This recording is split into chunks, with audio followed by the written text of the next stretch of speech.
கேரள மாநிலம் வயநாடு உள்ளிட்ட பகுதிகளில் கனமழை நீடிப்பதால் கபினி அணை நிரம்பியது. நள்ளிரவு முதல் 25,000 கன அடி உபரி நீர் வெளியேற்றப்படுவதாக தகவல்.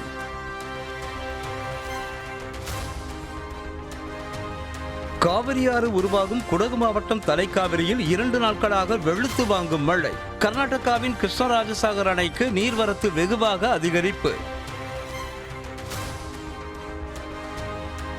காவிரி விவகாரத்தில் பிரதமரை சந்திக்கவும் அதற்கு முன் அனைத்து கட்சி கூட்டத்தை நடத்தவும் தமிழ்நாடு அரசுக்கு திருமாவளவன் வலியுறுத்தல். கர்நாடகாவில் தேர்தல் நடைபெற இருப்பதால் காவிரி பிரச்சனையை அரசியலாக்க வாய்ப்புள்ளதாகவும் பேட்டி. மேகதாது விவகாரத்தில் அனைத்து கட்சி கூட்டத்தை கூட்ட தேவையில்லை. அமைச்சர் நிர்மல்குமார் திட்டவட்டம். தமிழ்நாட்டின் உரிமையை நிலைநாட்ட உச்சநீதிமன்றத்தை நாடுவதுதான் தற்போதைய தீர்வு என்றும் பதில். பழனி கோயில் நில மோசடி வழக்கில் சார் பதிவாளர் ஜஸ்டின் மணிகண்டனிடம் விசாரணை நிறைவு. 6 நாட்களில் 36 மணி நேரத்திற்கு மேலாக சிபிசிஐடி போலீசார் விசாரித்ததாக தகவல். தமிழக நீர்வளத்துறை செயலாளராக பிரசாந்த் எம் வடநேரே நியமனம். சத்யபிரதா சாகுவிற்கு பதிலாக நியமிக்கப்பட்டுள்ளதாக தமிழக அரசு அறிவிப்பு. கேரளாவில் பெய்து வரும் தொடர் மழையால் பம்பா ஆற்றில் வெள்ளப்பெருக்கு. மலைப்பாதையில் நிலச்சரிவு அபாயம் இருப்பதால் 2 நாட்கள் சபரிமலைக்கு வருவதை தவிர்க்குமாறு மாவட்ட நிர்வாகம் அறிவுறுத்தல். திருவண்ணாமலை, வேலூர், கடலூர், ராணிப்பேட்டை மாவட்டங்களில் பலத்த மழையால் விவசாயிகள் மகிழ்ச்சி. 10 நாட்களுக்கு மேலாக வெப்பம் அதிகரித்து வந்த நிலையில் மழை பெய்திருப்பதால் குளிர்ச்சியான சூழல். சென்னை மற்றும் புறநகர் பகுதிகளில் 3வது நாளாக மாலை நேரத்தில் பலத்த மழை. காஞ்சிபுரம், செங்கல்பட்டு மாவட்டங்களில் பெய்த மழையால் வெப்பம் தணிந்து இதமான சூழல். நாடாளுமன்றத்தின் 2 அவைகளிலும் நிறைவேற்றப்பட்ட தேர்வு முறைகேடு தடுப்பு மசோதாவுக்கு குடியரசுத் தலைவர் திரௌபதி முர்மு ஒப்புதல். வினாத்தாள் கசிவு அல்லது தேர்வு முறைகேட்டில் ஈடுபடுபவருக்கு 10 ஆண்டுகள் வரை சிறை தண்டனை மற்றும் 50 லட்சம் ரூபாய் அபராதம். இந்தியாவின் வேகமான வளர்ச்சிக்கு இளைஞர்களே முக்கிய உந்து சக்தி என விவேகானந்தர் கலாச்சார மைய திறப்பு விழாவில் பிரதமர் மோடி பேச்சு. டிஜிட்டல் தொழில்நுட்பம், செயற்கை நுண்ணறிவு, விண்வெளி மற்றும் ஸ்டார்ட் அப் துறைகளில் இளைஞர்கள் சாதித்து வருவதாக பெருமிதம்.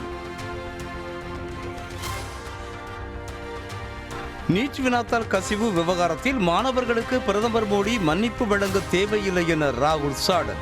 மாணவர்களிடம் பிரதமர் தான் மன்னிப்பு கேட்க வேண்டும் என்றும் கடும் விமர்சனம். நினைத்ததை செய்வதெல்லாம் சுதந்திரமாகிவிடாது என மாணவர்களின் போராட்டம் குறித்து பாதுகாப்பு ஆலோசகர் அஜித் தோவல் விமர்சனம். சமூகம் மற்றும் நாட்டின் மீதான பொறுப்புகளையும் உள்ளடக்கியதுதான் சுதந்திரம் என்றும் பேச்சு. E20 மற்றும் சாதாரண பெட்ரோல் ஆகியவற்றில் நுகர்வோர் விருப்பமானதை வாங்க அனுமதிக்க வேண்டும் என கெஜ்ரிவால் வேண்டுகோள். E20 கலந்த பெட்ரோலுக்கு குறைவான விலையை நிர்ணயிக்க வலியுறுத்தி 4ஆம் தேதி பிரதமர் இல்லம் நோக்கி பேரணி நடைபெறும் என்றும் அறிவிப்பு. டெல்லியில் ட்ரோன்கள், பாராகிளைடர்கள், பலூன்கள் பறக்க விடுவதற்கு 16ஆம் தேதி வரை தடை. தீவிரவாத அச்சுறுத்தல் மற்றும் பாதுகாப்பு முன்னெச்சரிக்கை காரணமாக போலீசார் நடவடிக்கை. கொரோனாவால் 6 ஆண்டுகளுக்கு முன் மூடப்பட்ட நாதுலா கணவாய் மீண்டும் திறப்பு. இந்தியா, சீனா இடையே வர்த்தகம் அதிகரித்து எல்லைப் பகுதியில் பொருளாதாரம் வலுப்பெற வாய்ப்பு. இலங்கைக்கு இதுவரை 71,250 கோடி ரூபாயை வளர்ச்சி நிதியாக வழங்கியது இந்தியா.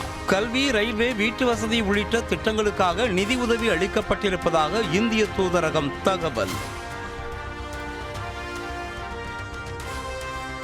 கத்தாரில் இருந்து இயற்கை எரிவாயுவை ஏற்றி சென்ற கிரீஸ் நாட்டு டேங்கர் கப்பல் மீது ஏவுகணை தாக்குதல்.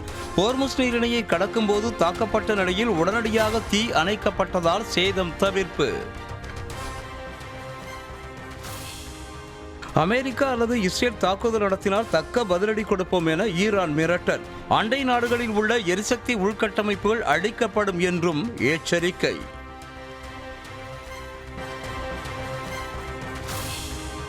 காமன்வெல்த் போட்டியில் வெள்ளிப் பதக்கம் வென்ற பிரவீன் சித்திரவேலுவுக்கு 30 லட்சம் ரூபாய், வெண்கலப் பதக்கம் வென்ற செல்வ பிரபுவிற்கு 20 லட்சம் ரூபாய். ஒரே போட்டியில் 2 பதக்கங்களை வென்ற வீரர்களுக்கு பரிசுகளை அறிவித்தார் முதலமைச்சர் விஜய்.